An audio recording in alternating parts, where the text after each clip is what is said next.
হরে কৃষ্ণ। আমরা এই জড়জগতে অনেক দুঃখ কষ্ট পাই, তাই না?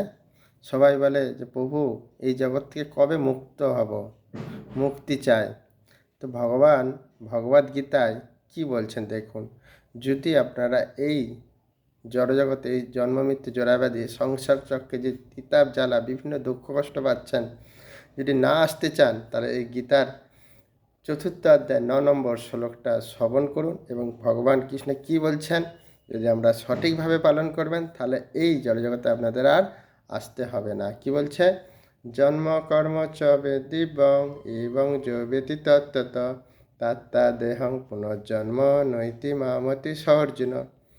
ভগবান বলছেন, হে অর্জুন, যিনি আমার এই দিব্য কর্ম যথার্থভাবে জানেন তাকে দেহত্যাগ করার পর পুনরায় জন্মগ্রহণ করতে হয় না, তিনি আমার নিত্যধাম লাভ করে। তো এখন আপনারা বলুন, আপনারা কি ভগবানের এই দিব্য জন্মকর্ম জানবেন, নাকি আবার এই জন্মমৃত্যু চলাচককে এই তিতাব দুঃখ বিভিন্ন সংসারে জ্বালা যন্ত্রণা আপনারা তো দেখছেন এই দেশের কি ভয়াবহ অবস্থা, আসতে চান?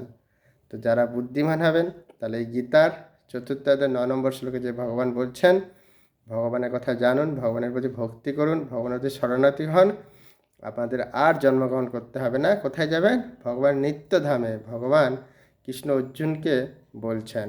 তা আমরা যদি সেটা পালন করি তাহলে আমাদের আর এই দুঃখ কষ্ট পেতে হবে না। কেন আমরা দেখি মানুষ প্রথমে সংসার খুব ভালো লাগে, তারপরে বলে প্রভু একটু আশীর্বাদ করুন, এই সংসার জ্বালা থেকে কবে মুক্ত হতে পারবো, আর ভালো লাগছে না, ভগবান কেন আমাদের তুলে নিচ্ছে না।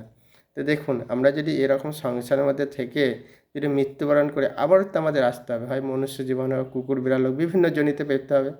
কিন্তু যদি আমরা ভগবানের দিব্যকর্ম জানি, ভগবানের যে ভক্তি করি, তাহলে তার আসতে হবে না। তো এইটাই তো বুদ্ধিমানের কাজ, নাকি? না শুধু মৃত্যু হয়ে গেলেই আমাদের একদম মুক্ত হয়ে গেলাম, না, আবার আসতে হবে। মৃত্যুর সময় যেন চিন্তা করব। তাই এই গীতার এই কথাটা আপনার কাছে শেয়ার করলাম, এটা সবাইকে বলবেন।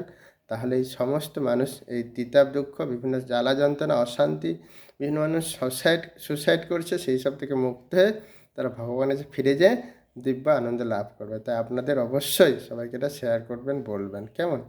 জয় ভগবদ গীতা কি জয়।